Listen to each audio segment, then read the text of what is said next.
அப்போ நாம் எல்லாமே கனி கொடுக்கும்படியாய்தான் ஏற்படுத்தப்பட்டவர்கள். அதில் நாம் விசுவாசிக்கணும், இதை நாம் நம்பணும்.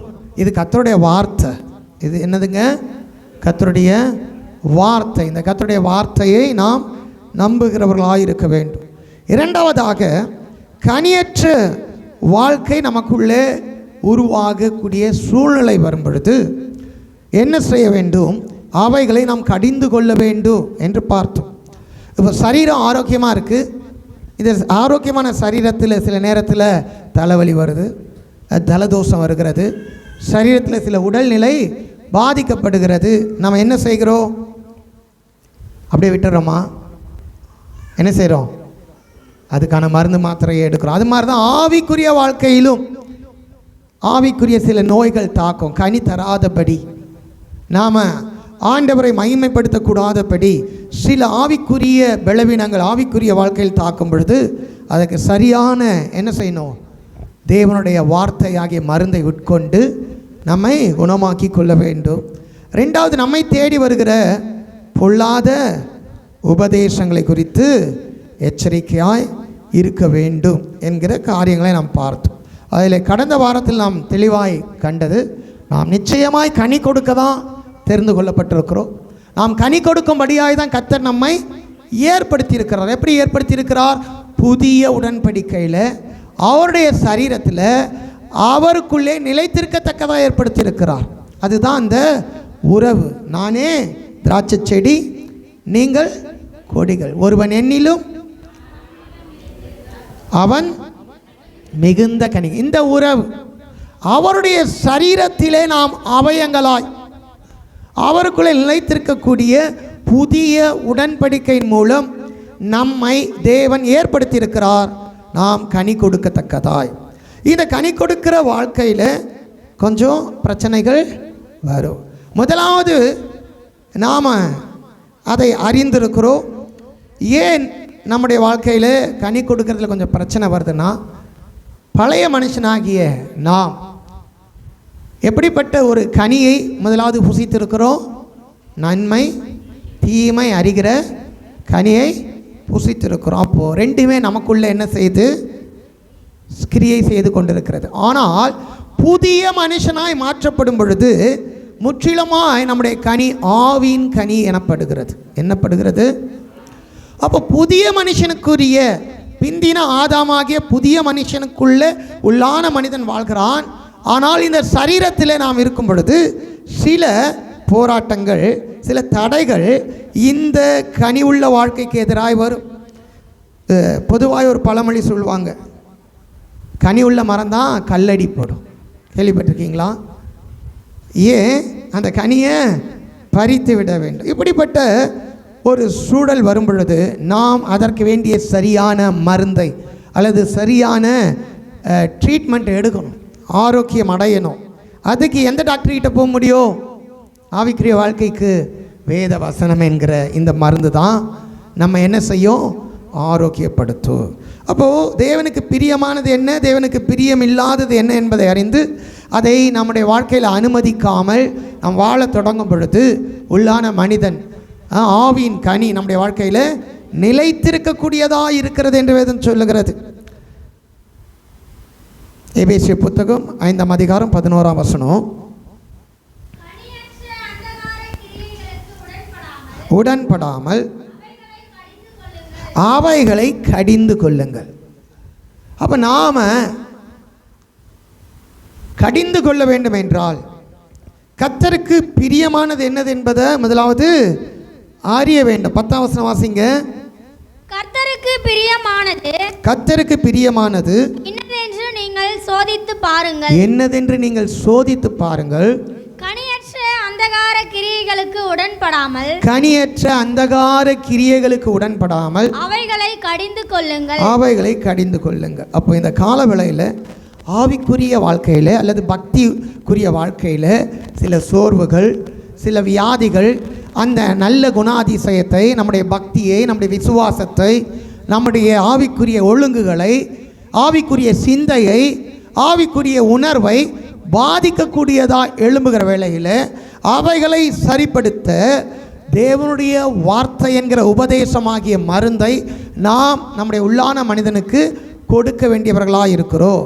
அதற்கு முதலாவது நாம் செய்ய வேண்டியது தேவனுக்கு பிரியமானது என்னது என்பதை நாம் என்ன செய்யணும்? சோதித்து பார்க்கணும். அப்போ கர்த்தருக்கு பிரியமானது என்ன, கர்த்தருக்கு பிரியமானது எப்படிப்பட்டதாக இருக்கோ என்பதை நாம் அறிகிறதுல நம்முடைய கவனத்தை செலுத்த வேண்டும். சங்கீதங்களின் புத்தகம் 147வது சங்கீதம் 11ஆம் வசனம் இவ்விதமாய் சொல்கிறது, தமக்கு பயந்து தமது கிருபைக்கு காத்திருக்கிறவர்கள் மேல் கர்த்தர் பிரியமாக இருக்கிறார். ஆமென். அப்ப தேவனுக்கு பிரியமானது என்ன, தேவனுக்கு பிரியமில்லாதது என்ன என்கிற ரெண்டு காரியத்தை நாம் சோதித்து அறியணும். ஒன்று, அவருக்கு பயந்து. யாருக்கு பயந்து? கர்த்தருக்கு பயந்து அவருடைய கிருபைக்கு காத்திருக்கணும். இன்னைக்கு மனிதர்களுக்கு பயப்படுகிறோம், பிசாசுகளுக்கு கூட பயப்படுறோம், அதிகாரிகளுக்கு பயப்படுறோம். ஆனால் கர்த்தருக்கு பயப்படுற பயம் நமக்குள்ளே இருக்கிறதா? கர்த்தருக்கு பயப்படுகிற ஒரு மனிதன், அவருடைய கிருபைக்கு காத்திருக்கிற ஒரு மனிதன் எப்படிப்பட்டவன்னா கர்த்தருக்கு பிரியமானவன். ஆமென். அப்போது கர்த்தருக்கு பயப்படுவது என்றால் என்ன? தீமையை விட்டு விலகுவதே கர்த்தருக்கு பயப்படுகிற பயம். அப்போ கர்த்தருக்கு பயப்படுகிற ஒரு காரியம் நம்முடைய வாழ்க்கையில் அதிகரிக்க வேண்டும். எது அதிகரிக்க வேண்டும் நம்முடைய வாழ்க்கையில்? இப்போ கர்த்தருக்கு பயப்படுகிற அந்த ஒரு காரியம் நமக்கு அதிகரிக்க வேண்டும். மனிதர்களுக்கு பயப்படுகிறோம், அதிகாரிகளுக்கு பயப்படுகிறோம், உலகத்தில் இருளுக்கு பயப்படுகிறோம், பிசாசுக்கு பயப்படுகிறோம், வியாதிக்கு பயப்படுகிறோம், மரணத்துக்கு பயப்படுகிறோம், எதற்கோ பயப்படுகிறோம். ஆனால் நம்மை உண்டாக்கின தேவன், அவருடைய கண்களுக்கு முன்பாக மறைவானது ஒன்றுமே இல்லை. சகலத்தையும் அவர் காண்கிறார். சகலமும் வெளிரங்க கோலமும் நிர்வாணமாய் அவருக்கு முன்னாடி இருக்கிறது. அவர் என்னை பார்க்கிறார் என்கிற அந்த பயம் நமக்குள்ளே இருக்குமானால் நமக்குள்ளே தேவனுடைய கிருபை வரும். ஆமென். தேவனுடைய கிருபை வருவதற்கு முதலாவது தேவனுடைய கிருபையை நாம் அடைய காத்திருப்பதற்கு நாம் கர்த்தருக்கு பயப்படுற பயம் இருக்கணும். அந்த பயம் யோசேப்புக்குள்ளே இருந்தது. ஆமென். அந்த பயம் வாலிபனாய் இருந்த யோசேப்புக்குள்ளே இருந்தது. நான் தேவனுக்கு விரோதமாக இப்பேற்பட்ட பொல்லாத பாவத்தை செய்ய மாட்டேன், எப்படி செய்ய முடியும் என்று கர்த்தருக்கு பயந்து பாவத்தை விட்டு தீமையை விட்டு விலகி போனதுனால கர்த்தருடைய கிருபை அவருக்கு கிடைத்தது. அவர் அந்த தேசத்தின் அதிபராய் மாறினார். ஆமென். நமக்கெல்லாம் நல்ல ஆசை இருக்குதான். எத்தனை பேருக்கு ஆசை இருக்குது இந்த உலகத்தில் நாமும் கொஞ்சம் உயரணும், சமுதாயத்தில் நாமும் கொஞ்சம் பலத்து இருக்க வேண்டும், அநேகருக்கு நாம் ஆசீர்வாதமாக இருக்க வேண்டும், நாமும் அதிகாரத்தில் இருக்க வேண்டும், நாமும் மற்றவர்களுக்கு நன்மை செய்கிறவர்களாய் 4 பேருக்கு பிரபலமானவர்களாய் உயர்ந்திருக்க வேண்டும், சிறந்திருக்க வேண்டும் என்றெல்லாம் ஆசை இருக்கிறது. அதற்கான எத்தனையோ வழிமுறைகளை உலகத்தில் தேடுறோம். அதற்காக படிக்கிறோம், உழைக்கிறோம், விழித்திருக்கிறோம். இதெல்லாம் தவறுன்னு சொல்ல நம்முடைய பிரயாசங்களை தேவன் பார்க்கிறார். ஆகிலும் எல்லாவற்றுக்கும் மேலாக கர்த்தருக்கு பயந்து தீமையை விட்டு விலகுகிற ஒரு மனிதனுக்கு இந்த ப்ரொமோஷன்லாம் கிடைக்கும். கிடைக்குமா கிடைக்காதா? அப்போ இதுதான் கனி உள்ள ஒரு வாழ்க்கை. அப்போ கனி தர வேண்டும் என்றால் தேவனுக்கு பிரியமாக இருப்பது என்னது என்பதை நாம் அறியணும். தேவனுக்கு பிரியமாக இருப்பது என்ன? அவருக்கு பயந்து அவருடைய கிருபைக்கு காத்திருப்பது. அநேக நேரத்தில் தேவனுடைய கிருபைக்கு காத்திராமல் நாம் கொஞ்சம் வெயிட் பண்ணுறதுல கஷ்டப்படுறோம், கொஞ்ச நேரம் காத்திருக்க முடியலை. நாமே என்ன செய்யறோம்னா அடுத்த காரியத்துக்கு போயிடும், அடுத்த ஒரு சொல்யூஷனுக்கு, அடுத்த ஒரு வழிக்கு போயிடும். ஆனால் யோசேப்புடைய வாழ்க்கையில் எவ்வளோ பாடுகள், ஆனாலும் அவர் காத்திருந்தார். கர்த்தர் தான் என்ன செய்ய முடியும்? உயர்த்த முடியும். கர்த்தர் தான் என் வாழ்க்கையில் கிரியை செய்ய முடியும். கர்த்தர் தான் என்னுடைய வாழ்க்கையில் செயல்பட முடியும். நிச்சயமாய் அவர் என்ன செய்வார்? என் வாழ்க்கையில் செயல்படுவார் என்று அவர் என்ன செய்தார்னா காத்திருந்தார். அவர் சுய முயற்சியே எடுக்கலை. தேவனுக்குள் தேவ சித்தத்தின்படி வாழ்ந்து நல்ல முயற்சிகளை அவர் செய்தார். தேவனுக்கு எதிரான முயற்சிகளை அவர் செய்யவே இல்லை. அதற்கு அவருடைய வாழ்க்கையில் கர்த்தருக்கு பயப்படுகிற பயம் உதவி செய்தது. ஆமென். எது உதவி செய்தது? நாமும் கர்த்தருக்கு பயந்து தீமையை விட்டு பொல்லாப்பை விட்டு விலகி தேவனுக்கு பிரியமானபடி வாழ அவருடைய கிருபைக்கு காத்திருப்போமானால் அந்த கிருபை தான் நம்மை ரட்சிக்கும், அந்த கிருபை தான் நம்மை நீதிமானாக்கும், அந்த கிருபை தான் நம்மை வாழ வைக்கும், அந்த கிருபை தான் காருண்யமாய் நம்மை என்ன செய்யணும், உயர்த்தும். அப்போது கர்த்தருக்கு பயப்படுறவர்களுக்கு ஒரு காரியம் உண்டு, அவர்கள் உயர்ந்த இடத்திலே இருப்பார்கள், அவர்கள் தலை உயர்த்தப்படும், அவர்கள் குழியிலிருந்து தூக்கி எடுக்கப்படுவார்கள், அவர்களுடைய வாழ்க்கையிலே தேவன் அதிகாரங்களை அவங்க கையில் தருவார். அப்படிப்பட்ட உயர்வு தேவனிடத்திலிருந்து வரும் பொழுது நிச்சயமாய் அந்த வாழ்வு ஆசீர்வதிக்கப்பட்டதாக இருக்கும். அப்போது இந்த காலவேளையில் நான் கனி கொடுக்கிறபடியாய் தேவனால் ஏற்படுத்தப்பட்டிருக்கிறேன். நான் கனி கொடுக்கிறதினாலே பிதா என்மேல் பிரியமாக இருக்கிறார். நான் அவருடைய உபதேசத்தினாலே சுத்திகரிக்கப்படுகிறேன். ஆனால் கனி கொடுக்க கூடாதபடி என்னுடைய ஆவிக்குரிய வாழ்க்கையில் தடையாக இருக்கிற சில காரியங்களை நான் கலைத்தெறிவதற்கு முதலாவது ஒரு காரியத்தை நான் கற்றுக்கொள்கிறேன். அது என்னவென்றால் கர்த்தருக்கு பயப்படுகிற ஒரு வாழ்வு. ஆமென். அவர் காண்கிறார், அவர் பார்க்கிறார், அவர் நீதி நியாயத்தை வெளிப்படுத்துவார். அது மாத்திரமல்ல, கடைசி நாளில் அவருக்கு முன்பாக நியாயத்தீர்ப்பில் நிற்கணும். அங்கே எல்லாமே வெளிப்படும். அவர்தான் நியாயாதிபதி என்கிற அந்த பயம் நமக்குள்ளே இருக்கணும். அது மாத்திரமல்ல, அந்த பயமானது எதை தரும் என்றால் கர்த்தரை கனப்படுத்தக்கூடியதாக இருக்கும். இப்போ கர்த்தருக்கு பயப்படுற பயம் எதில் வரும் அப்படின்னா, முதலாவது ஒரு மனிதனுக்கு கர்த்தருக்கு பயப்படுற பயம் வேணும்னா அவன் கர்த்தரை அறிகிற அறிவினால் நிரப்பப்பட வேண்டும். அப்போ தான் என்ன கிடைக்கும், கர்த்தருக்கு பயப்படுற பயம் கிடைக்கும். கர்த்தரை அறிகிற அறிவும் கர்த்தருக்கு பயப்படுகிற பயமும் உள்ள கர்த்தருடைய ஆவியானவர் அவர் மேல் இருப்பார். ஏசாயா புத்தகம் 11ஆம் அதிகாரத்தில் வாசிக்கிறோம். அங்கே வரங்களை குறித்து, ஆண்டவராக இயேசு கிறிஸ்துவை குறித்து சொல்லப்படும் பொழுது வேதம் இப்படி சொல்லுங்க. அப்போ கர்த்தரை அறிகிற அறிவு நமக்குள்ளே வரணும். அவர் யார், அவர் எப்படிப்பட்டவர், அவருடைய வல்லமை என்ன, அவருடைய மகத்துவம் என்ன, அவருடைய சிருஷ்டிப்பின் மகிமை என்ன, தேவனுக்கு மனிதனுக்கு உள்ள வித்தியாசம் என்ன என்கிற காரியத்தை அறியும் பொழுது அவரை கனப்படுத்தக்கூடிய அந்த ஒரு பயமுள்ள வாழ்வு. பயம் என்றால் அடே ஆண்டவர் ஒரு கொடுமைக்காரர் போலவும் அவருக்கு முன்னாடி நிற்கும்போது அவர் சர்வாதிகாரி போல் இருக்கிற அந்த பயம் அல்ல. பயம் என்றால் அவர் இன்னார் என்பதை அறிந்திருக்கிறோமே, அதற்கேற்ற ஒரு மரியாதையை கனத்தை கொடுத்து அதற்கேற்ற ஒரு வாழ்வை அவருக்கு முன்பாக வாழ்ந்து காட்டுவது. ஆமென்.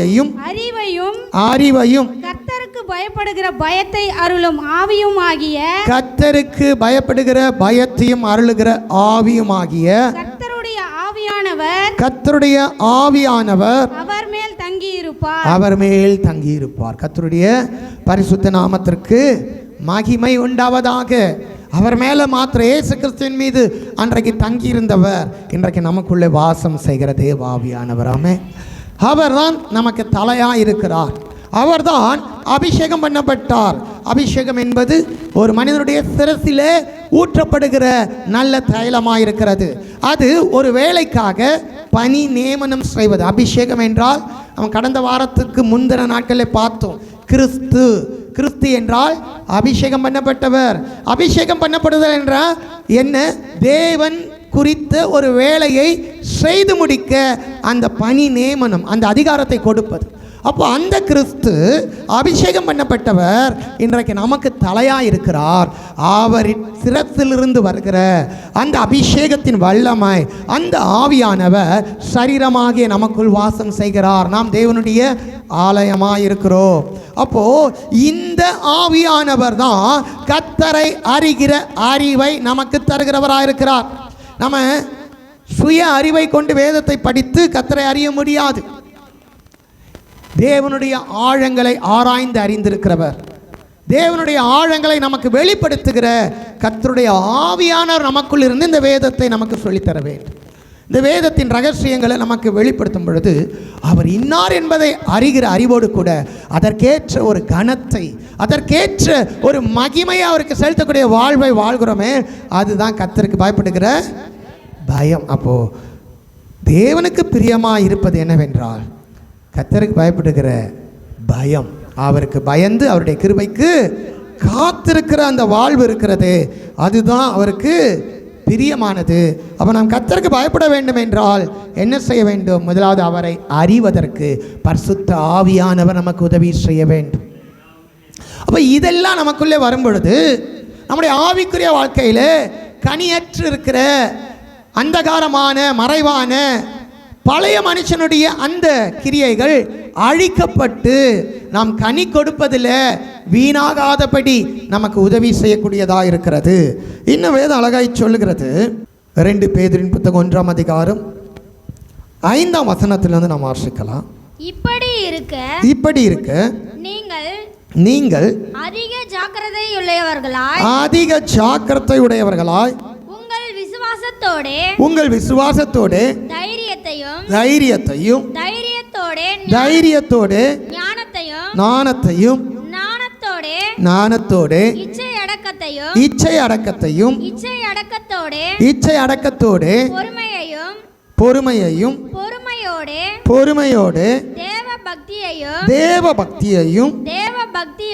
தேவ பக்தியோடு சகோதர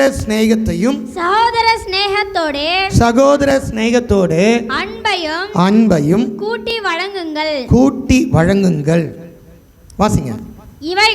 இவைகள் உங்களுக்கு உண்டாயிருந்து பெருகினால் உங்களை நம்முடைய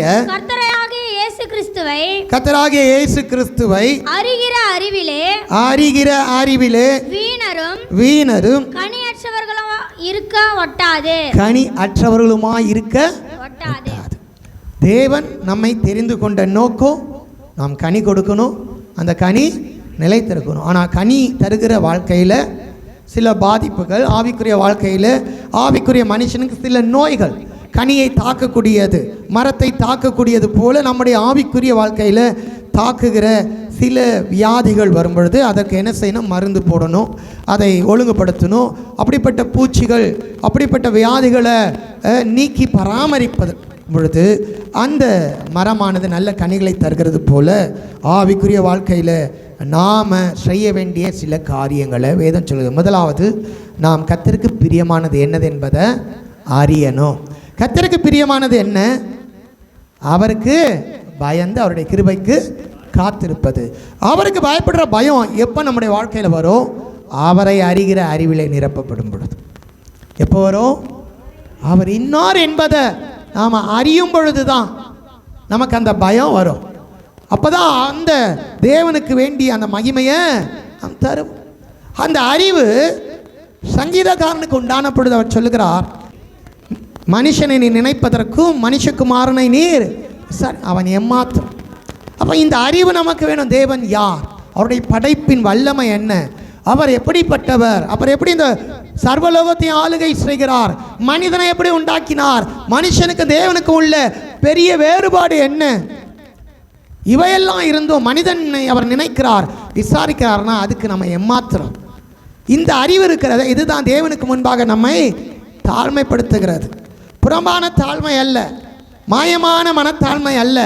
தேவனை அறிகிற அறிவினாலே அவர் இன்னார் என்றும் நாம் மண்ணென்று நினைவு கூர்ந்து தேவனுக்கு முன்பாக நாம் ஒரு நன்றி உணர்வோடு கூட இருதயத்தின் ஆழத்திலிருந்து அவரை மகிமைப்படுத்துவதாய் நிற்கிறோமே, அந்த மனத்தாழ்மை, அந்த தாழ்மை வரும் பொழுது நாம் அவரை கனப்படுத்துகிறோமே, அதுதான் அவருக்கு பயப்படுகிற பயம். ரெண்டாவது, இந்த தேவனுடைய கிருபை நம்முடைய வாழ்க்கையில் கிடைக்கும் என்று விசுவாசத்தோடு காத்திருக்கிறோம் பாருங்க. அதை குறித்து இந்த காரியங்கள்ல நாம் ஜாக்கிரதையாக இருக்கணும். அப்படி இருக்கிற நாம் மிகுந்த ஜாக்கிரதை உள்ளவர்களாய் நாம் தெய்வீக ஞானத்தோடு, இச்சை அடக்கத்தோடு, பொறுமையோடு, தேவ பக்தியோடு கூட சகோதர சிநேகத்தோடு கூட அன்பையும் கூட்டி வழங்கணும். நம்முடைய ஆவிக்குரிய கனி உள்ள வாழ்க்கைக்கு சில படிகள் இருக்கிறது. நாம் முதலாவது வைக்கிறது தேவ பக்தியாக இருக்கும், இல்லை முதலாவது வைப்பது அன்பாக இருக்கும், அதுக்கப்புறமா சகோதர சிநேகம் இருக்கும், அதுக்கப்புறமாய் நானும் இச்சை அடக்கம். இப்படி நம்முடைய வாழ்க்கையில் அந்த படிகளை மாற்றினால் அது நிச்சயமாக வீணாய் போய்விடும். என்ன ஆகிடும்? அப்போ தேவனுடைய பிள்ளைகளாகிய நாம் கிறிஸ்துவின் சரீரத்திலே அங்கங்களாய் நிலைத்திருக்கிற நாம், அவரோடு கூட அந்த நெருக்கமான அந்த உறவில் அந்த ஜீவனில் கலந்திருக்கிற நாம், அவரை அறிகிற அறிவில் வளர்ந்து அவருக்கு பயந்து அவருடைய கிருபைக்கு காத்திருக்கிற நாம் என்ன செய்ய வேண்டும் என்றால், முதலாவது ஜாக்கிரதை உள்ளவர்களாக இருக்க வேண்டும். எதை குறித்து ஜாக்கிரதை உள்ளவர்களாக இருக்க வேண்டும்? நம்முடைய கனிகள் பயனுள்ளதாக இருக்க வேண்டும் என்பதை குறித்து ஜாக்கிரதை உள்ளவர்களாக இருக்கணும். நம்முடைய கிரியைகள் வீணாய் போகாதபடி அது பலன் தர வேண்டும் என்பதை குறித்து ஜாக்கிரதையாக இருக்க வேண்டும். அந்த ஜாக்கிரதையோடு கூட நாம் தெய்வீக நாணத்தினாலே நிரப்பப்படணும். உலகத்துக்குரிய நாணம் அல்ல, பரத்திலிருந்து இறங்கி வருகிற நாணத்தை குறித்து வேதம் பேசுகிறது. அது முதலாவது சுத்தம் உள்ளது. அது என்னதுங்க? சுத்தம் உள்ளது. பரத்திலிருந்து வருகிற நாணத்தை குறித்து பேசுகிறது. அந்த நாணத்தோடு கூட எல்லாவற்றிலும் இச்சை அடக்கம் உள்ளவர்களாய். அப்போ இதுதான் ரொம்ப முக்கியம். நம்ம கலாத்தியர் 6ஆம் அதிகாரத்தில் ஆவியின் கனிகளை குறித்து படிக்கும் பொழுது முதலாவது அன்பு, கடைசியா இச்சை அடக்கம். ஒரு புத்தகத்துக்கு 2 அட்டைகள் இருக்கிறது போல எல்லாவற்றையும் தாங்கி பிடிப்பது எதுங்க? அடியில் இருக்கிற அந்த பின்பக்க அட்டை இச்சை அடக்கம். எல்லாத்தையும் அதுக்குள்ள கண்ட்ரோல் பண்ணு. அது இல்லாம, தேவ நாணம் இல்லாம, கர்த்தருக்கு பயப்படுற பயம் இல்லாம, ஜாக்கிரதை இல்லாம, அதற்கோடிய பொறுமை இல்லாம நான் தேவ பக்தி உள்ளவன் என்று சொன்னா அந்த பக்தி வீணாய் போய்விடும். அப்ப தேவ பக்தி நம்முடைய கனிகளிலே அறியப்படணும். நாம் எல்லாரும் தேவ பக்தி உள்ளவர்கள். ரொம்ப சந்தோஷம். விசுவாசிக்கிறோம், நம்புறோம், துதிக்கிறோம், ஜெபம் பண்றோம், ஆராதனைக்கு வருகிறோம். இதெல்லாம் வெளியில பார்க்கறதுக்கு தேவ பக்தி உள்ளவர்கள், நல்லது. ஆனால் அந்த தேவ பக்தி உள்ள ஒரு மனிதனுக்குள்ள தேவ பக்திக்குரிய கனிகள் இருக்கிறதா? தேவன் எதிர்பார்க்கிற கனிகள் இருக்கிறதா? தேவன் பிரியப்படுகிற கனிகளை நாம் அவருக்கு தருகிறோமா? அப்ப இந்த தேவ பக்தி எந்த இடத்துல வைக்க வேண்டும்? நம்முடைய தேவ பக்தி கனிகளிலே எப்படி காணப்பட வேண்டும் என்றால், அது பொறுமைக்கு அப்புறமா இருக்கிறது. எங்க இருக்கிறது? பொறுமைக்கு முந்தியது இச்சை அடக்கமாக இருக்கிறது, செல்ஃப் கண்ட்ரோல். நம் சில அதுக்கு சுய கட்டுப்பாடு என்றால் நம்முடைய சுய பலத்தினால் வருகிற கட்டுப்பாடு அல்ல.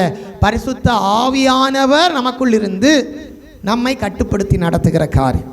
ஒரு மனிதன் சுய நீதினாலேயோ சுய கட்டுப்பாட்டினாலேயோ அவன் பலன் தரவே முடியாது. அது அவனுக்கு மன உளைச்சலையும் பயங்கரமான ஒரு மோசமான மனநோய்க்குள்ளேயும் தான் தள்ளுமே தவிர அவனை ஆரோக்கியமுள்ள ஒரு மனிதனாய் வைக்காது. ஆனால் பரிசுத்த ஆவியானவர் நமக்குள்ளே நிறைந்து நம்முடைய வாழ்க்கையிலே நம்மை சில காரியங்களை நாம் கட்டுப்படுத்தி ஆளக்கூடிய தேவ பலனை தருகிறாரே, அந்த தேவ பலன் நம்மை கட்டுப்படுத்தும். அது நமக்குள்ளே சுயமாய் நாமே அறிந்து அதெல்லாம் கட்டுப்படுத்துகிறவர்களாய் நம்மை மாற்றும். இது ஆவிக்குரிய மனிதனுக்குரிய சுய கட்டுப்பாட்டை பற்றி பேசுகிறேன்.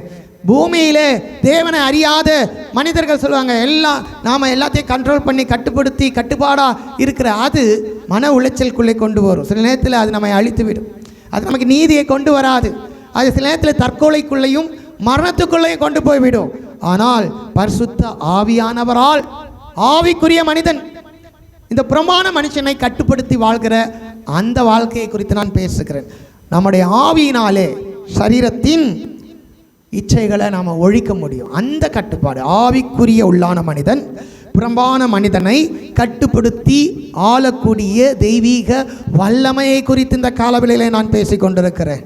நம்ம தவறாய் நினைத்து வேறு விதமாய் நம்முடைய சிந்தையை திருப்பி எல்லாத்தையும் என்னுடைய சுய கட்டுப்பாட்டுகளை கொண்டு வரலாம் அப்படி சொல்கிறாங்க நினச்சா அதனாலே சிலர் மென்டலாக கூட மாறி விடுவாங்க. ஏன்னா இந்த உலகத்திலே நம்முடைய மாம்சத்தில் இருக்கிற நம்முடைய சோதனைகளில் ஒரு சுய கட்டுப்பாட்டினாலே எதையும் சரிப்படுத்த முடியாது.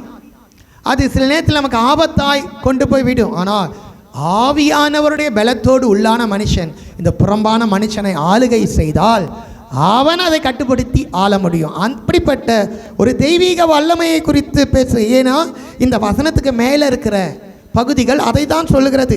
திவ்ய வல்லமையை குறித்து சொல்லுகிறது. திவ்ய 3ஆம் வசனம் திவ்ய வல்லமையை குறித்து சொல்கிறது. திவ்ய சுபாவத்தை குறித்தும் திவ்ய வல்லமையை குறித்தும் சொல்லுகிறது. அது மாம்சத்துக்குரியதல்ல, ஆவிக்குரியது.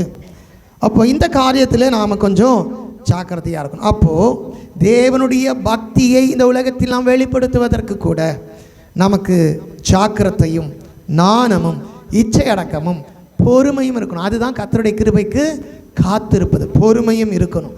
இவைகளோடு கூட தேவ பக்தியோடு கூட சகோதர சிநேகத்தை நாம் என்ன செய்யணும்னா கொண்டு வரணும். சகோதர சிநேகத்துக்குள்ளே இருந்து தான் அன்பு என்ன செய்யணும்னா பரிமாறப்படணும். இதெல்லாம் நம்ம வழங்கணும், கனி கொடுக்கணும். இதில் நாம் முதல்ல அன்பை வச்சாங்க, சகோதர சிநேகம் அடிபடும் பொழுது பல பிரச்சனைகள் உண்டாகிவிடும். என்ன உண்டாயிடும்? பல பிரச்சனைகள் உண்டாயிடும். அப்போது ஒரு மனிதனுக்குள்ளே கிறிஸ்துவுக்குள் சகோதர சகோதரியாய் சபைக்குள்ளாக இருக்கட்டும் வெளியாக இருக்கட்டும் நாம் ஒருவரிடத்திலே தேவனுடைய அன்பை வெளிப்படுத்த வேண்டும் என்றால் முதலாவது ஒன்று தெரியணும், கிறிஸ்துவுக்குள் இவங்க என் சகோதர சகோதரிகளாக இருக்கிறாங்க. அந்த நிலையை வைத்து தான் அன்பை என்ன செய்யணும்? வெளிப்படுத்தும். அதை கொஞ்சம் மாற்றும் பொழுது அங்கே தான் நம்முடைய ஆவிக்குரிய வாழ்க்கையில் கனிகள் அடிவாங்குது, வீணாய் போய்விடுது, பக்தி வீணாய் போய்விடுது, பாவம் உண்டாய் விடுகிறது. அப்போ நம்ம ஜாக்கிரதை உள்ளவர்களாக இருக்கும், இதெல்லாம் ஜாக்கிரதையாக இருக்கும். அப்போ இந்த சகோதர சிநேகத்துக்கு மிக முக்கியமானது தேவ பக்தி. சரீர ரீதியாய் மாம்ச ரீதியாய் உடன் பிறந்த இரத்த சம்பந்தமான சகோதர உறவுகள் இருக்கிறது உலகத்தில் பார்க்குறோம். ஆனால் அங்கெல்லாம் சகோதர சிநேகம் எல்லாத்திலும் நிலைத்திருக்குன்னு சொல்ல, பிரச்சனையே அங்கே தான் ஆரம்பிக்கிறது. ஆமே, எங்கே தான் ஆரம்பிக்குது? உடன் பிறந்தவர்களுக்குள்ள தான், ஒரே மாம்சம் ஒரே ரத்தம், அங்கே தான் என்ன செய்கிறாங்க?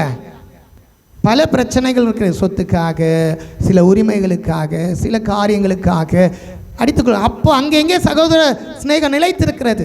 அப்போ நாம் அப்படி இந்த சகோதர சிநேகத்தை ஆவிக்குரிய வாழ்க்கையில் கொண்டு வராமல் தேவ பக்திக்குள்ளேருந்து இந்த சகோதர சிநேகத்தை கொண்டு வர வேண்டும்.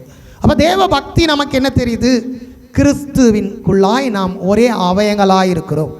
அவருடைய சரீரத்திலே நாம் அவயங்களாய் இணைக்கப்பட்டிருக்கிறோம். நாம் எல்லாம் கிறிஸ்துவுக்குரியவர்கள், நாமெல்லாம் தேவனுடைய பிள்ளைகள் என்கிற அந்த இடத்திலிருந்து ஒருவரை நேசிக்க வேண்டும். ஒருவனை தன் சகோதரர் என்று சகோதரி என்று நாம் சொல்வதற்கு நாம் இந்த காரியத்தை அறிந்திருக்க வேண்டும். நான் கர்த்தருக்குள்ள தேவனுடைய பிள்ளைகளாக இருக்கிறோம், சகோதர சகோதரிகளாக இருக்கோம். அப்போ இங்கே இந்த பொருள் பிரச்சனை, பணப்பிரச்சனை, மற்ற பிரச்சனைகளுக்கு இடம் இருக்காது. அப்போ இந்த உறவு தேவனுக்குள்ளிருந்து வருகிற சகோதர சிநேகமாக இருக்க வேண்டும். அதிலிருந்து தான் அன்பு என்ன செய்யணும்னா பகிர்ந்து வழங்கப்படணும். இப்படிப்பட்ட ஒரு காரியத்தை நாம் செய்வோமானால் நிச்சயமாய் நம்முடைய கனித்தருகிற வாழ்க்கையில் வருகிற பிரச்சனைகளை நாம் கலைத்து போட்டு நல்ல மகசூல் எப்படி ஒரு தோட்டம் தருதோ அது மாதிரி சபையில் ஒரு நல்ல கனிகளை தேவனுக்கு நாம் தர முடியும்.